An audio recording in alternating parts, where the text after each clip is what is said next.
to go to the High Court in central London now, day 4 of the hearing between Prince Harry and Associated Newspapers. Final decision is going to be made on whether that case will actually go on trial. Let's go to Ellie Costello as to what we can expect today. Good morning, Ellie.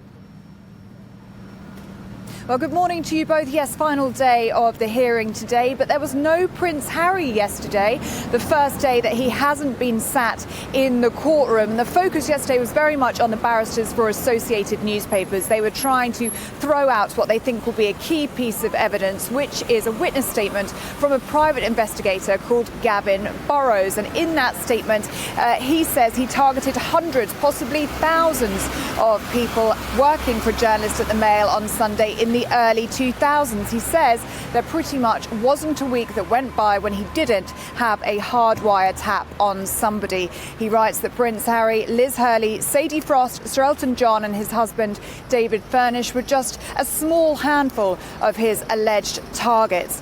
Well, it's very important to say at this point that Associated Newspapers, they vehemently deny any of these allegations against them. And the barrister for Associated Newspapers yesterday pointed to a new statement from Gavin Burrows. That first statement I just shared with you was shared in 2021, and he signed a second statement just this month. And in that statement, he denies any illegal information gathering for the Mail papers. So the barrister yesterday was saying all of that evidence needs to be dismissed. But the judge said something very interesting at that point, and he said, well, that is a trial point if ever there was one. And that is what this whole week has been about. That is what this hearing has been about. Is there enough evidence for this case to go to a full trial, or is there not enough evidence, or is the evidence too weak that this case needs to be thrown out or decided upon without a trial? That is what the judge has got to decide after the final day of hearings today, and we're expecting a ruling on that at a later date.